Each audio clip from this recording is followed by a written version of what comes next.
Hello दोस्तों, अगर फिर से आपका स्वागत है। आइए चलते हैं बिहार सुबह की ताज़ा खबरों की ओर। लेकिन उससे पहले अगर आपने अभी तक इस चैनल को सब्सक्राइब नहीं किया तो कर लें, जिससे कि आपको बिहार सुबह की ताज़ा खबर रोजाना मिलती रहे। पहली और बड़ी खबर, अब बिहार में बाढ़ के दौरान भी मिलेगा शुद्ध पेयजल। यूनिसेफ ने बाढ़ के समय सुरक्षित पेयजल उपलब्ध कराने के लिए पीएचडी जीविका और सहयोगी सामाजिक संगठनों को फ्लड रिस्पॉन्स सपोर्ट किट की 61 यूनिट सौंपी है। प्रत्येक यूनिट 1 घंटे में 700 लीटर बाढ़ के गंदे पानी साफ कर सकती है।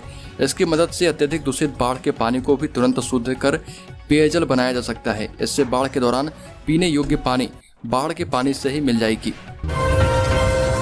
अगली खबर, बिहार में आने वाले पर्यटकों को बेहतर सुविधा देने के लिए विकसित किए जाने वाले लग्जरी ढाबा, रेस्तरां एवं अन्य सुविधा केंद्रों में काम करने वाले कर्मियों को भी प्रशिक्षित किया जाएगा। पर्यटन विभाग कुक, वेटर, रिसेप्शनिस्ट के साथ हाउसकीपिंग कर्मियों को भाषा पाठ्यक्रम एवं उद्यमी विकास कार्यक्रम से जुड़ा हुआ प्रशिक्षण प्रदान करेगा। इस पर करीब 4.5 करोड़ रुपए खर्च होने का अनुमान है। इसका उद्देश्य रेस्तरां कर्मियों को पर्यटक फ्रेंडली बनाना होगा। देश विदेश से आने वाले पर्यटकों के खान पान और अन्य सुविधाओं से जुड़ी जरूरतों के बारे में कर्मियों को जानकारी भी दी जाएगी। अगली खबर, अब बिहार में सिर्फ सामान नहीं बिकेगा, यहाँ उत्पाद भी तैयार होगा। नई टेक्सटाइल और लेदर पॉलिसी आने के कारण इस क्षेत्र के लोगों को सरकार हर संभव मदद करेगी। यहाँ से दूसरे राज्यों में जाकर काम कर रहे कामगारों को यहाँ आकर काम धंधा शुरू करने में मदद मिलेगी। उक्त बातें एक होटल में सूबे के उद्योग मंत्री सैयद शाहनवाज हुसैन ने सम्मेलन में कही और कहा कि टेक्सटाइल और लेदर पॉलिसी आने के कारण उद्योग लगाने वालों को हर तरह की मदद सरकार देगी। उद्योग को बढ़ावा देने के लिए 8 जून को टेक्सटाइल भवन पटना में इन्वेस्ट बिहार के तहत नई टेक्सटाइल व लेदर नीति की घोषणा भी की जाएगी।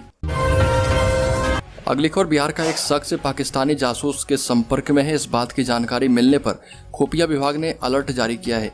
खुफिया विभाग के अलर्ट के बाद पुलिस मुख्यालय ने भागलपुर सहित सभी जिलों को पत्र लिखा है।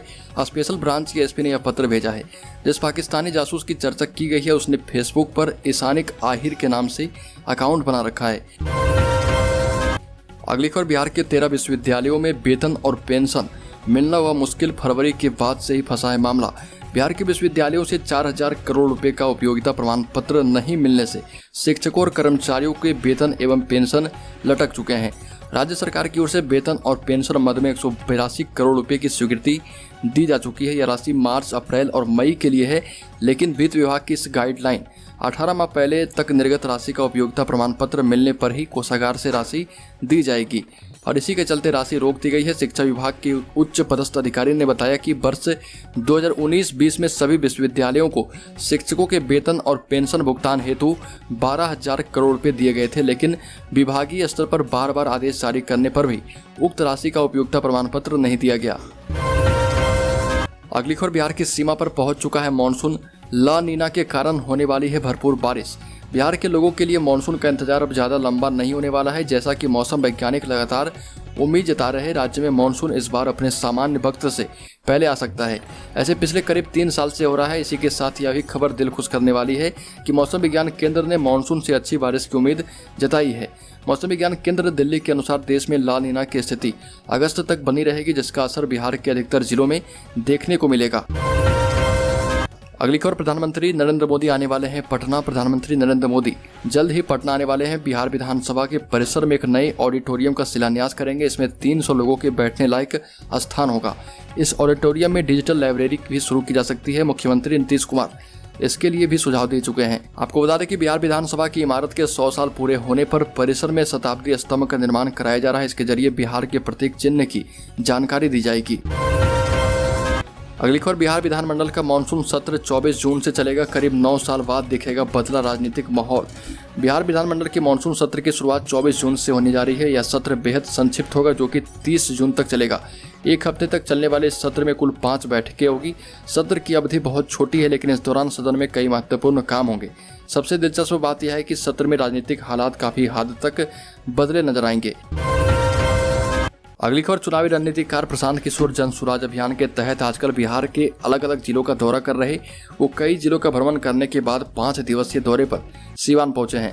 अपने इन दौरों में वो लोगों से बात कर रहे और राजनीति के लिए अपनी योजना को आगे बढ़ाने के लिए रास्ता तलाश रहे। अपनी यात्रा के क्रम में प्रशांत किशोर ने दावा किया है कि इस अभियान में देश के 6 राज्यों के मुख्यमंत्री उनका सहयोग कर रहे और ये भी कहा कि किसी राजनीतिक पार्टी के पास इतना पैसा नहीं कि उन्हें अपनी बी टीम बना सके।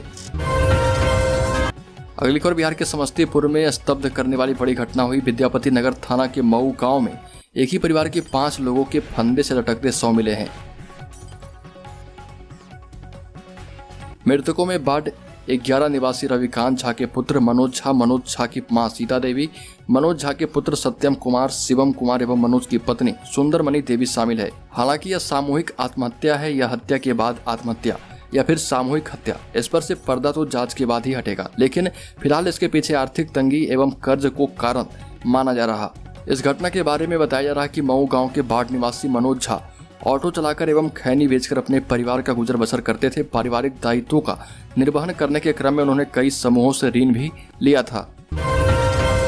अगली खबर बिहार का मौसम भी अजब हो गया है। कहीं भारी बारिश तो कहीं प्रचंड धूप हो रही है। राज्य का अधिकतम तापमान 45 डिग्री पार हो गया है। मौसम विभाग ने आने वाले 24 घंटे में पूर्णिया सहित राज्य के 5 जिलों में भारी बारिश को लेकर अलर्ट जारी किया है। बारिश के साथ ही गर्मी को लेकर भी अलर्ट है।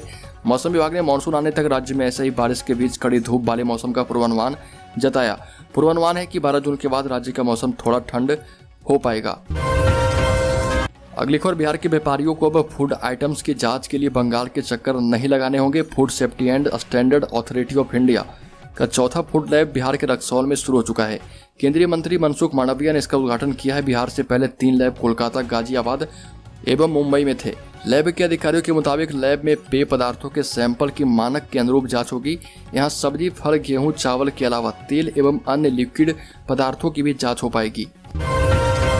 अगली खबर बिहार के पूर्व मुख्यमंत्री जीतन राम मांझी ने कहा कि मेरे माँ बाप दोनों पीते थे शराब।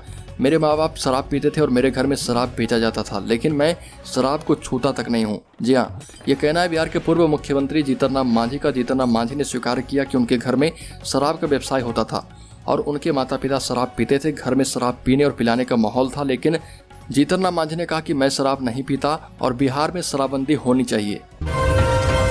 अगली खबर मुजफ्फरपुर जिले के साहेबगंज थाना क्षेत्र के एक गांव में बीते दिनों हुए एक नाबालिग छात्रा से रेप के मामले में मुख्य आरोपी को पुलिस ने गिरफ्तार कर लिया है।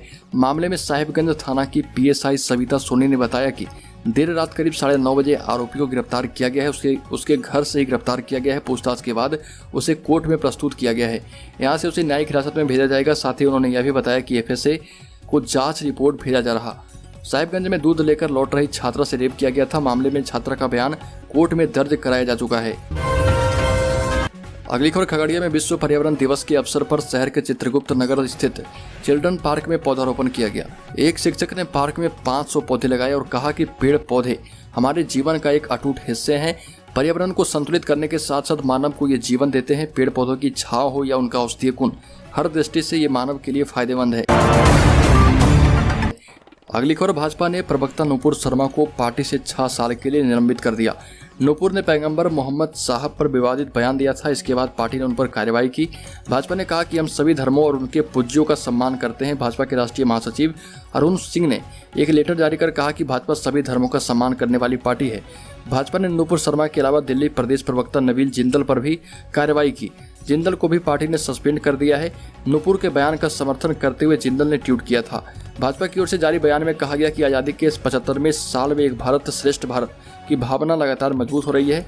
हमारी पहली प्राथमिकता अखंड भारत और विकास है। देश की एकता बनी रहे, इसलिए हम कोई भी कदम उठा सकते हैं। तो दोस्तों, बिहार सुबह की ताज़ा खबरों में अभी के लिए इतना ही। अगर आपने अभी तक इस चैनल को सब्सक्राइब नहीं किया तो कर लें, जिससे कि आपको बिहार सुबह की ताज़ा खबर रोजाना